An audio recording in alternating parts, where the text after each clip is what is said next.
आज हम बात करेंगे सोनीपत विधानसभा सीट की, जहां पर वर्तमान में कांग्रेस पार्टी के विधायक हैं सुरेंद्र पंवार। 2019 का चुनाव उन्होंने जीता था और उस वक्त बीजेपी की प्रत्याशी थी कविता जैन, जो हार गई थी। सोनीपत विधानसभा सीट के बारे में कई खास बात हैं। यहाँ पर जो कुल वोटर हैं उनकी संख्या के बारे में 2,16,117 हैं। लेकिन इस विधानसभा सीट पर एक बड़ी अजीब बात है, ये पूरी तरह से शहरी सीट है।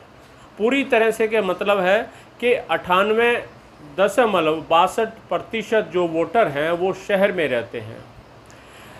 2,13,135 जो वोटर हैं वो शहरी हैं। ग्रामीण जो वोटर हैं वो मात्र 2982 हैं। यानी ये पूर्ण रूप से शहरी सीट है। जितने भी वोटर हैं शहरी निवासी हैं। तो 2024 का जो विधानसभा चुनाव होगा उसके नतीजों को लेकर, उसके आकलन को लेकर, समीकरण को लेकर ये समझना ज़रूरी है कि सोनीपत जो विधानसभा सीट है वो एक तरह से शहरी सीट है। 2024 में भी कहीं ना कहीं इसका प्रभाव देखने को मिलेगा। सुरेंद्र पंवार जो हैं 2019 में जीते थे, पहली बार विधायक बने कांग्रेस पार्टी से, और उन्होंने जो है 80,000 के आसपास जो है वोट यहाँ से हासिल किए थे। उस वक्त जो है बीजेपी की जो प्रत्याशी थी उनको 46,560 वोट मिले थे। यानी 32,000 के आसपास जो है उनकी हार हुई थी कविता जैन की। और कविता जैन जो है पिछली सरकार में जो है एक तरह से जो मनोहर सरकार, जो पहली सरकार थी मनोहर लाल खट्टर की 2014 वाली, उसमें मंत्री भी थी। मंत्री होते हुए बीजेपी की, और ये समझ लीजिए कि 2019 में भी कहीं ना कहीं मोदी का प्रभाव था। बीजेपी की एक तरह से ऐसी लहर थी, इसी वजह से कहीं ना कहीं बीजेपी दोबारा से 2019 में रिपीट कर पाई। ऐसी स्थिति के बावजूद भी जो मंत्री रहते हुए कविता जैन जो हैं 2019 का चुनाव यहाँ से जो है 32,000 के आसपास हार गई।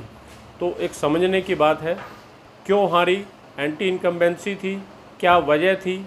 तो 2024 के जो विधानसभा चुनाव होंगे उनको समझने के लिए इस पर गौर करना ज़रूरी है। 2014 का जो चुनाव था वो कविता जैन जीती थी। कविता जैन लगातार 2 बार विधायक रही। हरियाणा सरकार में 2014 वाली जो सरकार थी उसमें मंत्री भी रही।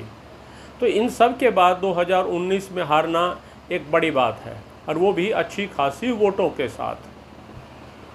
2014 में जो है यहाँ से कविता जैन को 56,800 वोट मिले थे, और वो मोदी लहर में यहाँ से दूसरी बार विधायक बने थे। उससे पहले जो है 2009 में भी वो विधायक थी, हालांकि उस वक्त ऐसी कोई बीजेपी की प्रदेश में लहर नहीं थी। 2014 के चुनाव में उन्होंने कांग्रेस पार्टी के देवराज दीवान को हराया था, और करीब 27,000 वोटों के साथ देवराज दीवान को 29,826 वोट मिले थे। वो हार गए थे। कविता जैन मंत्री बनी और हरियाणा सरकार में जो है मंत्री बनी। और 2009 का जो चुनाव था वो भी कविता जैन ने जीता था, कहीं ना कहीं अपने दम पर जीता। उसमें जो है उनको 37,954 वोट मिले थे।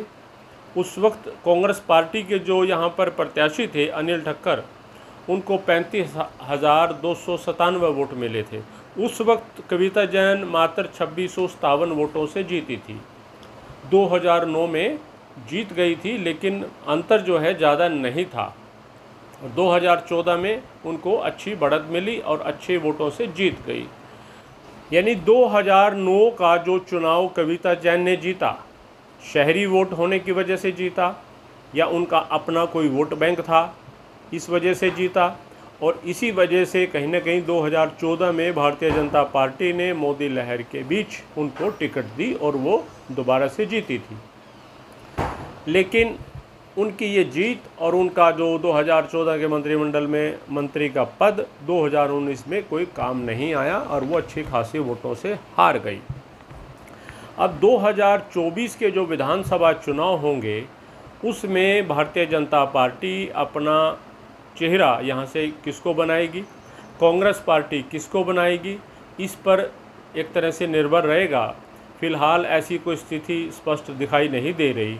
हालांकि कांग्रेस के जो विधायक हैं सुरेंद्र पंवार, वो अच्छी वोटों से जीते थे, सिटिंग विधायक हैं। हो सकता है कांग्रेस पार्टी दोबारा से उन पर अपना दांव खेले, लेकिन पक्के तौर पर नहीं कहा जा सकता। लेकिन ये हम कह सकते हैं कि 2024 का जो चुनाव होगा सोनीपत विधानसभा सीट में, कांग्रेस और भाजपा के बीच में ही मुकाबला होगा।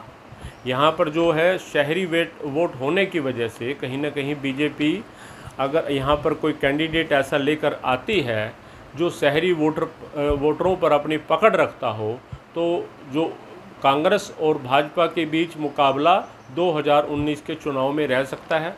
और कांग्रेस पार्टी भी कहीं ना कहीं यहाँ पर जो समीकरण के हिसाब से इस तरह से चुनाव लड़ने की जुगत में है, क्योंकि सोनीपत लोकसभा से जिस तरह से कांग्रेस पार्टी ने सतपाल ब्रह्मचारी को, यानी जाट वोट बेल्ट में जाट सीट पर एक ऐसे ब्राह्मण चेहरे को उतारा और जो जीत करके आया सीधे तौर पर, तो ये कह सकते हैं कि कांग्रेस पार्टी भी कहीं ना कहीं ऐसे समीकरण बिठाने की जुगाड़ में रहेगी। सोनीपत विधानसभा सीट थे, शहरी सीट होने के नाते यहाँ से किसको उतारा जाए ताकि वो जीत पाए, और बीजेपी भी कुछ ऐसा ही करने के जुगाड़ में रहेगी।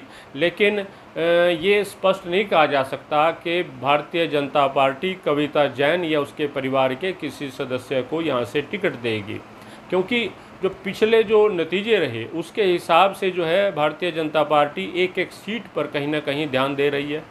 और 2024 के विधानसभा सीट में जो चुनाव है उसके लिए सीट बीजेपी जीते, उसके लिए हर सीट पर इस तरह से ध्यान दिया जा रहा है। सोनीपत पर भी शायद इस तरह से ध्यान दिया जाएगा, क्योंकि पिछला जो चुनाव है वो किस तरह से कविता जैन हारी थी।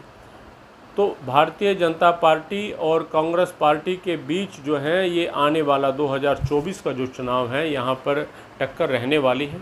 आप हमारी रिपोर्ट पर कमेंट करें, इसे ज़्यादा से ज़्यादा शेयर ज़रूर करें।